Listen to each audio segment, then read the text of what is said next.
Welcomes to our channel. என்னோட wedding ஆனிவர்சரிக்கு நிறைய பேர் விஷ் பண்ணிங்க. ரொம்ப ரொம்ப ஹாப்பி. உங்களோட பிளெஸ்ஸிங்ஸ் அண்ட் சப்போர்ட் இருக்கனால தான் இந்த அளவுக்கு நான் உயர்ந்திருக்கேன். தென் என்னோட ஹார்ட் ஒர்க்குனாலையும் ஓரளவுக்கு பாதி என்னோட ஹார்ட் ஒர்க்லேயே நான் இந்த அளவுக்கு வந்திருக்கேன். ஸோ இன்றைக்கி இந்த வீடியோவில் எதை பற்றி பார்க்க போகிறோன்னு பார்த்தீங்கன்னா, சிம்பிளான ஆரி ஒர்க் டிசைன் தான். நான் ஆல்ரெடி ட்ரை பண்ணின ஒர்க்கு தான் கழுத்துக்கு போட்டிருப்பேன். கொஞ்சம் அட்ராக்டிவாக, அதே டைமு ரொம்ப லுக்காக இருக்கும். டிஃப்ரெண்ட் ஸ்டைலில் தான் பண்ணியிருக்கேன். ஸோ பாருங்கள், உங்களுக்கு பிடிக்கும். தென் இதை நார்மல் 3/4 ஸ்லீவுக்கும் பண்ணலாம், ஷார்ட் ஸ்லீவுக்கும் பண்ணலாம். அப்புறமா வீடியோக்கு லைக் பண்ணுங்கள். நீங்கள் லைக் பண்ணிங்கன்னா ஆட்டோமேட்டிக்காக வீடியோ இன்னும் நிறைய பேருக்கு ஷேர் ஆகும். தென் பார்த்தீங்கன்னா சப்ஸ்கிரைப் பண்ணிக்கோங்க. சப்ஸ்கிரைப் பண்ணால் என்னோடய வீடியோஸ் உங்களுக்கு ஆட்டோமேட்டிக்காக வந்துடும். தென் பார்த்தீங்கன்னா ஸ்கிப் பண்ணாமல் பாருங்கள். ஸ்கிப் பண்ணாமல் பார்த்தீங்கன்னா உங்களுக்கு புரியும். நிறைய விஷயங்கள் நல்லா ஷேர் பண்ணுவேன், டிப்ஸு ஷேர் பண்ணுவேன். ஸோ நீங்கள் ஸ்கிப் பண்ணாமல் பார்த்துக்கோங்க. ஃபைனல் ரிக்வஸ்ட்டாக என்னோட சேனலை மெம்பர்ஷிப்பாக ஜாயின் பண்ணிக்கோங்க. நிறைய பேர் ஜாயின் பண்ணிகிட்டு இருக்கீங்க. ரொம்ப ரொம்ப ஹாப்பி. வாங்க இப்போ வீடியோக்குள்ளே போகலாம். இந்த ப்ளவுஸ் பார்த்தீங்கன்னா வேறு ஒரு டெய்லர் ஸ்டிச் பண்ணிவிட்டு என்கிட்ட தந்த ப்ளவுஸ் ஒர்க்குக்காக. ஸோ இது மாதிரி உங்களுக்கு ஒர்க் பண்ணுறதுக்குன்னு கிடச்சா தாராளமாக வாங்கி ஒர்க் பண்ணி கொடுங்க. இப்போ பாருங்கள், 3/4 ஸ்லீவ் தான், எல்போ ஸ்லீவு. ஸோ நம்ம இதை நம்மளோட பர்ஃபெக்டாட்டு ஒரு ஒர்க் போட போகிறோம். அதுக்காக ஸ்டிச்சஸ் எல்லாம் ரிமூவ் பண்ணணும். ஆனால் இப்படி கொடுக்குறப்போ ஒரு சைடில் எனக்கு கொஞ்சம் கடுப்பாக இருக்குது. இந்த ஸ்டிச் பொழிக்கிறது இதெல்லாம் ஆல்டர் பண்ணுறது பிடிக்கவே செய்யாது இந்த ஒர்க்கு. இப்போ டைம் வேறு இல்லையா? ஸோ இந்த ஒரு ஒர்க்கும் தான் கொஞ்சம் கஷ்டமாக இருக்குது. அதனால் ஸ்லீவ் அட்டாச் பண்ணி தராமல் கேட்டாலும் அந்த டெய்லர்ஸ் தர மாட்டாங்க. ஸோ சிலவங்க எல்லோரும் நம்மளை மாதிரி இருக்க மாட்டாங்க. வேறு ஒருத்தங்கள்கிட்ட கொடுக்குறதுக்கு அப்படின்னு சொல்லும்போது அது என்ன ஒர்க்கு நானே போடுவேன் அப்படின்னு சொல்லிட்டு ஒரு வேளை சொதப்பிடுவாங்க. சம்டைம்ஸ் அவங்களே பெட்டராக பண்ணுறதுக்கு தான் உண்டு. ஸோ நான் ஸ்லீவ் எல்லாம் ரிமூவ் பண்ணி இந்த ஸ்லீவ் ஃபுல்லாக பொழிக்க வேண்டாம். நான் ஓரளவு பர்ஃபெக்டாக ஸ்டிச் பண்ணுறனால நான் அந்த சைடு உள்ள ஸ்டிச்சை மட்டும் ரிமூவ் பண்ணி எடுத்தேன். இப்போ ஒரு சீட்டில் ஒரு ட்ரையாங்குலர் ஷேப்பு கட் பண்ணி எடுக்க போகிறோம். இந்த இன்விடேஷன் இல்லாமல் சார்ட்டு கூட எடுக்கலாம். நான் இதில் ட்ரையாங்குலர் ஷேப் எடுக்க போகிறேன். கீழே இருந்து ஒரு 1 இன்ச்சு விட்டுட்டு மேலே ட்ரையாங்குலராக கட் பண்ணி எடுக்கணும். ஸோ இதை 2ஆக மடிக்கலாம். இல்லாமல் ஸ்கேல் வச்சு அளந்து டைம் வேஸ்ட் பண்ண வேண்டிய தேவை கிடையாது. இப்போ 2ஆக இது மாதிரி மடித்து நீட்டாக ஒரு கட்டு கொடுத்தா போதும். அழகான ஒரு ட்ரையாங்குலர் வந்துடும். கொஞ்சம் கூட ஷார்ப்பாக நிற்கணும். பார்த்திங்களா, இது மாதிரி கூம்பு மாதிரி நிற்கணும். அப்போ தான் அது பார்க்குறதுக்கு நல்லா இருக்கும். இப்போ ஸ்லீவுக்கு நம்ம இதை வச்சு லைன் பண்ண போகிறோம். இப்போ 2ஆக மடிச்சுக்கோங்க. ஸ்லீவை 2ஆக நீட்டாக மடிச்சுக்கோங்க. 2 பக்கங்களும் ஈக்குவலாக இருக்கணும். ஸோ ஸ்லீவை மடித்ததுக்கப்புறமா நம்ம கட் பண்ண பேப்பரையும் இதுக்கு மேலே எடுத்து வச்சு அந்த கோன் ஷேப்பில் இருக்குது பார்த்தீங்களா, அந்த கோன் ஷேப்பை கரெக்டாக மார்க் பண்ணிக்கோங்க. அதோட எண்டு பார்ட்டை மார்க் பண்ணிக்கோங்க. மார்க் பண்ணதுக்கப்புறமா நம்ம இப்போது அதை நிமிர்த்து எடுத்ததுக்கப்புறமா இந்த கோன் ஷேப்பை வரைஞ்சி எடுக்கலாம். ஸ்லீவுக்கு நடு சென்டராக விரித்து விட்டுக்கோங்க. இது நீங்கள் கரெக்டாக விரித்து விடணுன்னா ஃபுல்லாக இது மாதிரி ஸ்டிச்சு பொழிக்கணும். ஆம்ஹோல்கிட்ட வர பொழிச்சு எடுத்தால் மட்டும்தான், ஸ்டிச்சை ரிமூவ் பண்ணி எடுத்தால் மட்டும்தான் உங்களுக்கு வரைய முடியும். இப்போ பாருங்கள், கோன் ஷேப்பை நீட்டாக வரைஞ்சி எடுக்கிறேன். இப்படி நீங்கள் வரையலாம். இதில் வேறு ஏதாவது உங்களுக்கு ஐடியா இருந்தால் நீங்கள் அந்த ஷேப்பில் கூட வரைஞ்சி எடுக்கலாம். இந்த ஒர்க்குக்கு பார்த்திங்கன்னா இது நல்லாயிருக்கும். ஷார்ட் ஸ்லீவுக்கும் நீங்கள் பண்ணலாம். ஆனால் இந்த அளவுக்கு பெருசாக கோன் வரையக்கூடாது. கொஞ்சம் கூட ஷார்ட்டாக வரைஞ்சிக்கோங்க. 5 இன்ச்சுக்கு எடுத்திருக்கேன் கரெக்டாக கோன் ஷேப்பு. இப்போது நடுவில் ஒரு லைனை வரைஞ்சி விட்டுக்கோங்க. எதுக்குன்னா 2 சைடும் ஈக்குவலாக 1/2 இன்ச்சு வச்சு மார்க் பண்ணுறதுக்கு. இப்போ நடு சென்டரை மார்க் பண்ணிவிட்டு 2 சைடும் 1/2 இன்ச்சுக்கு மார்க் பண்ணி எடுத்துக்கோங்க. 1/2 இன்ச்சு பெர்ஃபெக்டாக இருக்கும். இதை விட குட்டியாக வரைஞ்சால் இன்னும் நெருக்கமாக வரும். ஆனால் 1/2 இன்ச்சு கரெக்டாக இருக்குது. ஏன்னா இந்த ஒர்க்கை நீங்கள் பண்ணி முடிச்சுட்டு பாருங்கள். நீங்கள் ஆல்ரெடி பார்த்துருப்பீங்க ஃபஸ்ட்டே. இந்த ஒர்க்கு அப்போ தான் பார்க்குறதுக்கு நல்லா இருக்கும். இப்போ பாருங்கள், நீட்டாக லைன் போட்டால் போதும். இது மாதிரி 1/2 இன்ச்சுக்கு ஸ்கேலால் கோடு போட்டுக்கோங்க. ரொம்ப ரொம்ப ஈஸியான ஒர்க்கு தான். ஸோ நான் ஆல்ரெடி இந்த ஒர்க்கில் 1 இன்ச்சு 1/2 இன்ச்சு அப்படி ஹைட்டு கம்மியாக ஹைட்டு கூட்டி அப்படி தான் போட்டிருந்தேன். இந்த கோன் ஷேப்பில் இதுவரை நான் போட்டதில்லை. என்னோடய வீட்டில் ஒருத்தங்க இந்த ப்ளவுஸை கொண்டு கொடுத்துட்டு எனக்கு ஏதாவது டிஃப்ரெண்ட்டாக வேணும், ஆனால் இந்த மாடல் தான் வேணும் அப்படின்னா ஜரி ஸ்டிச் பண்ணி எண்டில் ஒரு பேல் வச்சு ஸ்டிச் பண்ணுறேன் அந்த ஒர்க்கு தான் வேணும். ஏன்னா நிறைய பேர் நான் இது மாதிரி சிம்பிள் ஒர்க்கெல்லாம் போட்டு பார்த்துருக்கேன். ஆனால் இது ரொம்ப அழகாக இருந்த பிள்ளை, ரேட்டும் கம்மி அப்படின்னு சொன்னாங்க வீட்டில். ஒருத்தங்களோட ப்ளவுஸை பார்த்து தான் என்கிட்ட கேட்டாங்க. ஸோ இந்த ஒர்க்கில் பார்த்திங்கன்னா இப்போ ரீசெண்டாக ஒரு 5 ப்ளவுஸ் கிட்ட ஸ்டிச் பண்ணியிருந்தேன். இப்போ 1 இன்ச்சு வச்சு இந்த 2 சைடும் வரைகிறேன். 1 இன்ச்சு தான் கரெக்டாக வருது ஒரு ஸ்கேல் அளவுக்கு. அடுத்து 1/2 இன்ச்சு மார்க் பண்ணி எடுக்கிறேன். 1/2 இன்ச்சு மார்க் பண்ணிவிட்டு திரும்பவும் அடுத்த கோடு வரைகிறேன் 1/2 இன்ச்சுக்கு. எதுக்குன்னா நம்ம 1/2 இன்ச்சு 1 இன்ச்சு கேப்பில் தானே ஃபுல்லாக வரைகிறோம். ஸோ 1/2 இன்ச்சு மார்க் பண்ணிக்கோங்க. இப்போ ஸ்கேலையும் அதையும் கோடு போட்டு விட்டுக்கோங்க. இப்படி நம்ம வரைகிறப்போ ஈஸியாக நமக்கு கோடுகள் வரைகிறதுக்கு கரெக்டாக இருக்கும். இல்லைன்னா எல்லாத்துக்கும் ஒவ்வொன்றா அளந்து வரைகிறதுக்கும் இதுக்கு நிறைய வித்தியாசம் இருக்குது. ஸோ கரெக்டாக வரைஞ்சிக்கோங்க. இப்போ பாருங்கள், நான் நீட்டாக வந்து எல்லாம் வரைஞ்சி எடுத்தாச்சு. சாக் பீஸில் வரைகிறனால எந்த பிரச்சனையும் இல்லை. அது வந்து அழிஞ்சிடும். நம்ம ஸ்டிச் பண்ணிகிட்டு இருக்கிற டைம்லேயே அது ஃபுல்லாகவே அதோட சாக் பீஸ் எல்லாமே போயிடும். ஸோ பென்சிலால் நீட்டாக வரைஞ்சி எடுத்துக்கோங்க. நான் ஒரு கை வந்து சாக் பீஸில் வரைஞ்சிருந்தேன், இன்னொரு கை வந்து பென்சிலில் தான் வரைஞ்சிருந்தேன். பாருங்கள், எண்டில் கொஞ்சம் ஷார்ப்பாக வரல. ஸோ ஓரளவு பர்ஃபெக்டாக வரைஞ்சிச்சு. இப்போ கழுத்துக்கு இதே சேம் அளவு தான், சேம் தான். லாஸ்ட்டு வீடியோவில் ஏதோ போட்டிருந்தேன் நினைக்கிறேன். லாஸ்ட்டு வீடியோக்கு முந்தின வீடியோ போட்டிருந்தேன். அதே இதுதான். ஸ்லீவுக்கு தான் 1 இன்ச்சு 1/2 இன்ச்சு கேப்பில் தானே நீள கோடு குட்டி கோடு அப்படி தானே போட்டிருந்தேன். அதுக்கு இப்போ 1 இன்ச்சுக்கு ரவுண்டு ஃபுல்லாக மார்க் பண்ணணும். அடுத்து 1/2 இன்ச்சுக்கு ஒரு ரவுண்டு வரையணும். இந்த 2 ரவுண்டுக்கும் 1 இன்ச்சு 1/2 இன்ச்சு கேப்பில் ஃபுல்லாக சூரியனுக்கு கதிர் மாதிரி கோடு வரையணும். அவ்வளோதான். ரொம்ப ஈஸியாக ஸ்டிச் பண்ணக்கூடிய ஒர்க்கு தான். ஸோ இதுக்கு வந்து கண்ணை மூடிட்டு 200 ரூபாய் வாங்கலாம். நான் இதுக்கு 350 ரூபா வாங்கியிருந்தேன். கிட்டத்தட்ட ஒரு 6 ஹவர்ஸ் கிட்ட ஒர்க் பண்ணியிருப்பேன். 350 ரூபா வாங்கினேன். ஸோ இதுக்குன்னு அதிகமாக நமக்கு ரேட்டும் வாங்க முடியாது. நம்ம பார்க்குறதுக்கு அவங்க இந்த ஒரு சின்ன த்ரெட் ஒர்க்குக்கா அப்படி இந்த ரேட் வாங்குறீங்க அப்படின்னு கொஸ்டின் வரும். இதில் என்ன இருக்குது அப்படின்னு கேட்பாங்க. இது ஆரி ஒர்க்கா, இதுக்கு எதுக்கு இவ்வளோ அமௌண்ட் வாங்குறீங்க அப்படின்னு கேட்பாங்க. ஆனால் இதுக்கு மெட்டீரியல் பார்த்திங்கன்னா எதுவுமே இல்லை. ஒரு 10 ரூபாய்க்கு தான் த்ரெட் ஆகியிருக்கும். ஏன்னா இது 60 ரூபாய்க்கு த்ரெட் வாங்கியிருந்தேன். 10 ரூபாய்க்கு ஆகாது த்ரெட்டு. தென் பேட் பார்த்திங்கன்னா 15 ரூபாய்க்கு வாங்கியிருந்தேன். ஒர்க்கிங் ஹவர்ஸ் தான் அதிகம். இப்போ 1/2 இன்ச்சு ஃபுல்லாக மார்க் பண்ணிக்கோங்க. கழுத்துக்கு உள்ளாடி 1 இன்ச்சு, கழுத்துக்கு உள்ளாடி திரும்ப 1/2 இன்ச்சு மார்க் பண்ணி எடுத்துகிட்டு இது மாதிரி பார்டருக்கு ஃபுல்லாக 1/2 இன்ச்சு வச்சு மார்க் பண்ணணும். மார்க் பண்ணிவிட்டு நம்ம கோடு வரைஞ்சா போதும். நீட்டாக பண்ணக்கூடிய விஷயந்தான்.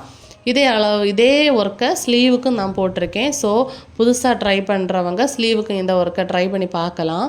அப்புறமா நான் ஸ்லீவுக்கு வந்து கீழே இருந்து எல்போ கிட்டே இருந்து மேல் பக்கமாக பார்த்து கோன் வரைஞ்சேங்களா, அதை வந்து நீங்கள் ஷோல்டர்லேருந்து கீழ் பக்கமாக பார்த்து கூட வரையலாம். வரைஞ்சி அப்படி கூட ஒர்க் பண்ணலாம். யாராவது ட்ரை பண்ணிங்கன்னா எனக்கு சென்ட் பண்ணுங்கள். ரொம்ப பெர்ஃபெக்டாக நிறைய பேர் எனக்கு ஒர்க் பண்ணி சென்ட் பண்ணுறீங்க. ரொம்ப ஹாப்பி பார்க்குறப்போ. நான் உங்களுக்கு சொல்லி தந்து நீங்கள் எந்த அளவுக்கு படிச்சிருக்கீங்க அப்படிங்கிறப்போ எனக்கு ரொம்ப பெருமையாக இருக்குது. தென் பார்த்திங்கன்னா இப்போ நீட்டாக வரைஞ்சாச்சு. இப்போ நம்ம ஸ்டிச்சிங் சைடு போகலாம். ஸ்டிச் பண்ணுறதுமே ரொம்ப ஈஸி தான், எந்த கஷ்டமுமே இல்லை. ஸோ நீங்கள் தைரியமாக ஸ்டிச் பண்ணுங்கள். இப்போ த்ரெட் எடுத்திருக்கேன் பார்த்துக்கோங்க. இந்த ஜரி பார்த்திங்கன்னா நீங்கள் கடைகளில் வாங்குகிறப்போ பார்த்து வாங்கிக்கோங்க. உள்ளாடி பிளாஸ்டிக் த்ரெட் வாரது வாங்கக்கூடாது.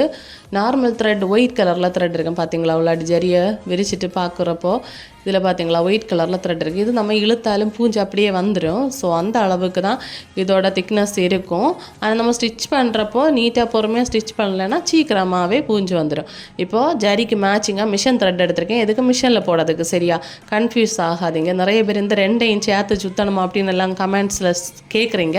இப்போ நான் ஒரு பழைய பாபின் எடுத்து தான் சுற்றுறேன். பழைய மிஷினோட பாபின் எடுத்து நீட்டாக சுற்றி எடுக்கிறேன். கையால் கூட ஃபுல்லாக நீங்கள் சுற்றலாம். இப்போ ஃபஸ்ட்டு ஒரு பாபில் சுற்றி எடுத்துக்கோங்க. நம்ம ஒரு பாபின் நிறைய நூல் வேணும். அதுக்கு டபுள் ஸ்டாண்டாக சுற்ற முடியாது. 2 த்ரெட்டை ஒத்து நீங்கள் சுற்ற முடியுமா? நீங்கள் தரையில் வந்து கீழே வந்து உருவி லூஸ் பண்ணி விட்டுட்டு திரும்ப 2ஆக மடிச்சு சுற்றுறோன்னா அது தெட்டு பிடிக்கும். இடையில எனக்கு கரெக்டான ப்ராப்பர் தமிழ் தெரியல, தெட்டு பிடிக்கும், நாட்டு விழும். அதனால் அதை வந்து நம்ம இந்த மெத்தடில் ஃபாலோ பண்ணுறேன். நான் வந்து ஃபஸ்ட்டு ஒரு பாபிளில் சுற்றி எடுத்துகிட்டு அடுத்து இந்த நூல் கட்டையில் இருக்க த்ரெட்டு தென் பாபிளில் இருக்க த்ரெட்டு 2ஐயும் ஜாயின் பண்ணணும். ஜாயின் பண்ணிவிட்டு நீங்கள் 2ஆக சேர்த்து இன்னொரு புதிய பாபிளில் சுற்றணும். இப்படி நீங்கள் சுற்றுறப்போ பார்த்தீங்களா நிறைய த்ரெட் வந்து சுற்றி எடுக்கலாம். சரியா? இதுக்கு வேண்டி தான் நான் வந்து தனியாக ஒரு பாபிளில் சுற்றிட்டு எண்டு நாட்டு போட்டு அடுத்து புதிய ஒரு பாபிளில் சுற்றுறது. ஸோ நியூவாக வர சப்ஸ்கிரைபர்ஸுக்கு இந்த டவுட்ஸ் நிறைய இருக்கும். இதுக்கு நீங்கள் டேரெக்டாக சிங்கிள் த்ரெட்டாகவே சுற்றலாமே அப்படியெல்லாம். சிங்கிள் த்ரெட்டாக நீங்கள் வேணால் டவுட் இருந்தால் சுற்றி பாருங்கள். சுற்றி பார்த்து ஸ்டிச் பண்ணி பாருங்கள். அப்போ எவ்வளோ தின்னாக விழுது, நல்ல நைஸாக விழும். ஸோ நீங்கள் இது மாதிரி சுற்றி 2ஆக சுற்றி ஸ்டிச் பண்ணுறப்போ கொஞ்சம் பார்க்குறது திக்காக விழும். அதுவும் நம்ம ஒரு வாட்டி ஸ்டிச் பண்ணிவிட்டு திரும்ப ரிவர்ஸில் அதே லைனில் தான் ஸ்டிச் பண்ணுவோம். அப்போ 4 த்ரெட் வந்து ஒரே டைமில் ஒரு இடத்துல இருக்கிறப்போ கொஞ்சம் பார்க்குறது திக்காக இருக்கும். சுகர் பீட் ஸ்டிச் பண்ண மாதிரி இருக்கும். இப்போது பாபிளில் அப்படியே நான் போட்டாச்சு. இப்போ நான் என்னோடய நெயில் வச்சு தான் லூஸ் பண்ணி விடுறேன். ரொம்ப லூஸ் பண்ணாலும் லூப் விழும். அதே டைம் டைட் பண்ணி வச்சா கிளாத் வந்து கொஞ்சம் சுருக்கம் விழுந்த மாதிரி இருக்கும். இப்போ த்ரெட்டை வந்து இது மாதிரி மேலே எடுத்துக்கோங்க. இந்த ஜாக் மிஷினில் வந்து பார்த்திங்கன்னா ஒரு ஆப்ஷனே கொடுத்துருக்காங்க. நீடில் உள்ளாடி இருந்து மேலே தூக்குறதுக்கு ஒரு ஆப்ஷன் கொடுத்துருந்தாங்க. ஸோ கரெக்டாக நான் வந்து எடுத்தாச்சு. இப்போ பாருங்கள் நீட்டாக வந்திருக்கு பார்த்தீங்களா. ஸோ இது மாதிரி நீட்டாக ஸ்டிச் பண்ணிவிட்டு நீங்கள் ஸ்டிச் பண்ண தொடங்குங்க. தென் பார்த்திங்கன்னா அந்த பாலி காட்டனில் வந்து நம்ம எப்போவுமே ஸ்டிச் பண்ணுறப்ப சுருக்கம் விழுந்த மாதிரியே இருக்குது.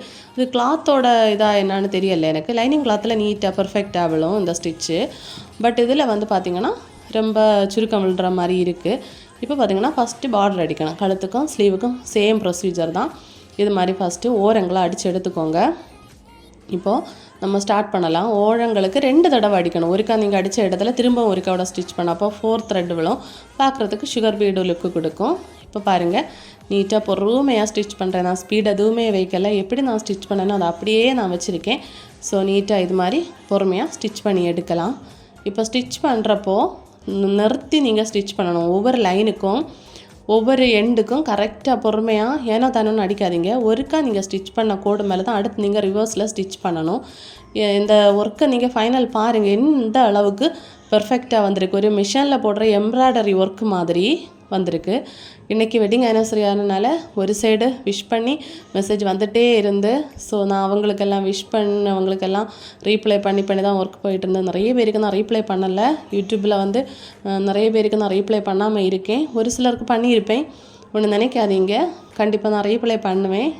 நான் இந்த இடத்துல இருக்கிறதுக்கு ரீசனே நான் கொடுக்குற ரீப்ளை தான். எனக்கு வாட்ஸ்அப்பில் ஒரு நாள் இல்லாமல் இன்றைக்கி நிறைய பேர் மெசேஜ் பண்ணியிருக்கீங்க. என்னோடய நம்பர் அப்போ நிறைய பேர் சேவ் பண்ணி வச்சுருக்கீங்க. ஸோ ரொம்ப ரொம்ப நன்றி. ஒரு நாள் என்ன காணலைனாலும் நீங்கள் தேடுவீங்க. ஸோ என்ன தேடுறதுக்கு எனக்கு தெரியாத கண்ணில் படாத நிறைய பேர் இருக்கிறீங்க. So happy. இப்போ பாருங்கள் நீளமாக கோடு வரைஞ்சிருந்தேன். ஸோ அதுலேயும் கரெக்டாக நான் அடிச்சிருக்கேன். ஒரு லைனு கூட நான் மாற்றி அடிக்கலை. எந்த அளவுக்கு நான் பெர்ஃபெக்டாக அடிச்சிருக்கேன்னு ஃபைனல் லுக்கு பார்க்குறப்போ உங்களுக்கு தெரியும். கண்டிப்பாக இந்த வீடியோக்கு ஒரு லைக் இடணும். நீங்கள் பார்த்தீங்களா நான் எவ்வளோ ஹார்ட் ஒர்க்காக நாங்கள் ஸ்டிச் பண்ணியிருக்கேன்னு. தென் இதோட பேக் சைடு நீட்டாக இருக்கும். இப்போ கழுத்துக்கு அது மாதிரி தான் ஒரு கோடு நீளமாக ஸ்டிச் பண்ணணும், ஒரு கோடு குட்டையாக ஸ்டிச் பண்ணணும். அதையும் பார்த்து பர்ஃபெக்டாக ஸ்டிச் பண்ணுங்கள். ஸோ இப்போது ஓரங்களை ஃபஸ்ட்டு அடித்து எடுத்துகிட்டு இது மாதிரி ஸ்டிச் பண்ணியிருக்கேன். லைனிங் கிளாத்தில் தான் ஸ்டிச் பண்ணுறேன். மாற்றி ஸ்டிச் பண்ணாதீங்க. இப்போ ஃபுல்லாக ஸ்டிச் பண்ணியாச்சு. பார்த்தீங்களா நான் சொன்னது சரிதானே. பாலி காட்டனில் கிளாத்தில் வந்து சுருக்கங்க இருக்குது பார்த்தீங்களா.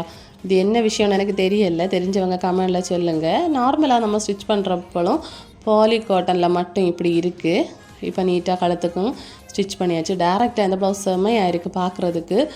நான் ஆரி ஒர்க் போடுறதுனால தெரியும். அதே டைம் ஆரி ஒர்க்கில் இது பண்ணணும். செயின் ஸ்டிச் தான் நம்ம போட்டாலும் எவ்வளோ நேரம் போடணும். ஸோ அந்த அளவுக்கு இது ரொம்ப பெஸ்ட்டு சாய்ஸ்ன்னு நினைக்கிறேன். பெஸ்ட்டு சாய்ஸும் கூட. இப்போ பாருங்கள் 15 ரூபாய்க்கு தான் ஒயிட் கலர் பீட் எடுத்திருக்கேன், பேல் எடுத்திருக்கேன். இந்த பேல் ஒர்க்கு ரொம்ப அட்ராக்டிவாக இருக்குது. எல்லா கலருக்கும் இந்த பேல் ஒர்க்கு செட் ஆகும். ஸோ நீங்கள் ஒரு டைம் இது மாதிரி ட்ரை பண்ணி பாருங்கள். உங்கள் ஆல்ரெடி ஸ்டிச் பண்ண ப்ளவுஸில் கூட ஒர்க் பண்ணலாம். நீடில் நம்பர் 8 தான் எடுத்திருக்கேன். ஏன்னா பெரிய பேல் தான் எடுத்திருக்கேன். அதனால் நீட்டாக ஸ்டிச் பண்ணுறதுக்கு 8 நம்பர் போதும். இடையில சலங்க சவுண்டு கேட்குது. குட்டி பாப்பா என் கையில் தான் இருக்கிறாங்க. ஸோ டிஸ்டர்பன்ஸாக இருக்கிறவங்க மன்னிச்சிக்கோங்க. இப்போ நீடில் சேம் கலரில் தான் த்ரெட் எடுத்திருக்கேன், ப்ளவுஸோட கலரில். அழகாக இப்போ நாட்டு போட்டுட்டு ஸ்டார்ட் பண்ணலாம். இப்போது ஒவ்வொரு கோடுக்கு எண்டுலேயும் நம்ம அழகாக பீட்ஸ் வந்து ஸ்டிச் பண்ணி எடுக்கணும். நீட்டாக ஒயிட் கலர் பீட்ஸ் வச்சு ஸ்டிச் பண்ணிக்கோங்க. ரொம்ப ரொம்ப ஈஸியாக எல்லா வேலையும் போடக்கூடிய ஒர்க்கு. தென் ஸ்டிச் பண்ணி முடித்த ப்ளவுஸ்லேயும் ஒர்க் பண்ணலாம். இதுக்கு பார்த்திங்கன்னா ஜஸ்ட் வந்து இதோட மெட்டீரியல் காஸ்ட் எவ்வளவுன்னா ஜஸ்ட்டு ஒரு 20 இல்லைன்னா 30 ருபீஸ் தான். ஸோ நான் த்ரெட்டு வந்து ஸ்டிச் பண்ணுறப்போ நாட்டு விழுந்துட்டு எனக்கும் அடிச்சிருக்கும். அது மாதிரி தான். எவ்வளோ பர்ஃபெக்டாக நம்ம ஸ்டிச் பண்ணாலும் சில நிறைகள் இருக்க தான் செய்யும். எல்லோரும் பர்ஃபெக்டாகவும் ஸ்டிச் பண்ணுறது கிடையாது. ஸோ நீட்டாக தான் டபுள் ஸ்டிச்சு போடுறேன். ஒவ்வொரு பீட்ஸுக்கும் டபுள் ஸ்டிச்சு போட்டால் தான் பீட்ஸ் வந்து உதிராமல் இருக்கும். ஸோ டபுள் ஸ்டிச்சு போட்டு இது மாதிரி எடுக்கிறேன். தென் பீட்ஸ் வந்து நான் ஸ்லோவாக தான் ஸ்டிச் பண்ணுறேன். ஒரு இடத்துலேருந்து இன்னொரு இடத்துக்கு பெரிய நீடில் ஆனதுனால ஈஸியாக ஸ்டிச் பண்ண முடியுது. இப்போ எல்லாம் ஃபுல்லாக ஸ்டிச் பண்ணதுக்கப்புறமா செம்மையாக ஒரு அமர்க்கலமான டிசைன் ரெடி ஆகிட்டு இப்போது ஃபைனல் லுக்கை பார்த்திங்கன்னா ரொம்ப அட்ராக்டிவாக ஒரு அழகான ஆரி ஒர்க் பேஸ்டு ப்ளவுஸ் கிடச்சிரும். ஸோ ஆரி ஒர்க்குன்னு சொல்கிறப்பவே நிறைய பேர் சண்டைக்கு வருவாங்க, இது ஆரி ஒர்க்கான்னு. ஸோ இதுக்கு ஏதாவது ஒரு பேர் வைக்கணுன்னா சொல்லுங்கள், பேர் வைக்கலாம் நம்ம இந்த ஒர்க்குக்கு. இப்போ பார்த்திங்கன்னா ஃபைனல் லுக் இப்படி தான் இருந்துச்சு. இப்போ ஸ்லீவை வந்து நம்ம ரிமூவ் பண்ணோம் தெரியுமா, அந்த ஸ்டிச்சஸ் எல்லாம் அதையெல்லாம் நம்ம ஜாயின் பண்ணணும். ஜாயின் பண்ணாமல் கொடுக்க முடியாது கஸ்டமருக்கு. ஸோ ஜாயின் பண்ணணும். இதோட பேக் சைடை நீட்டாக இருக்கும், எந்த ஒரு பிசரும் இருக்காது, ஸ்டிச் பண்ணதுக்கு தடமே இருக்காது. அந்த அளவுக்கு நீட்டாக நம்ம நார்மல் ஸ்டிச்சஸ் விழுந்த மாதிரி தான் இருக்கும். இப்போது நான் மிஷினில் வச்சு சேம் கலர் த்ரெட்டு போட்டு அடித்து எடுத்ததுக்கப்புறமா இதோட ஒரு லுக்கை பார்த்திங்கன்னா அசந்து போவீங்க. ஸோ உங்களோட ப்ளவுஸுக்கு நீங்கள் இதை ட்ரை பண்ணி பாருங்கள். ஒரு ஃபங்க்ஷன் டைமு சிம்பிளாக அதே டைமு கிராண்டாக இருக்கணும்னு நினச்சிங்கன்னா இந்த ஒர்க்கை ட்ரை பண்ணி பார்க்கலாம். இந்த வீடியோக்கு லைக் பண்ணாதவங்க இந்த ஒர்க்கை பார்த்துட்டு கண்டிப்பாக லைக் பண்ணிடுங்க. அப்படி என்ன கமெண்ட் பண்ணுற மாதிரி மோட்டிவேட் பண்ணுங்கள். ஒன்ஸ் அகெயின் என்னோடய ஆனிவர்சரிக்கு விஷ் பண்ண எல்லாருக்கும் ரொம்ப ரொம்ப தேங்க்ஸ். உங்கள் ஃபேமிலியில் ஒருத்தியாக என்ன நினச்சி மெசேஜ் பண்ணி விஷ் பண்ணவங்களுக்கும் நன்றி. உங்கள் ஃபேமிலி ப்ரேயரில் எங்களுக்காகவும் ப்ரேயர் பண்ணிக்கோங்க. நெக்ஸ்ட் வீடியோவில் பார்க்கலாம். மறக்காமல் கமெண்ட் பண்ணுங்கள், சப்ஸ்கிரைப் பண்ணுங்கள், ஷேர் பண்ணுங்கள். உங்களுக்கு தெரிஞ்ச டெய்லருக்கு ஷேர் பண்ணிக்கோங்க. ஒர்க் பண்ணி பார்த்துட்டு எனக்கு ஃபோட்டோ ஷேர் பண்ணுங்கள். தேங்க்யூ.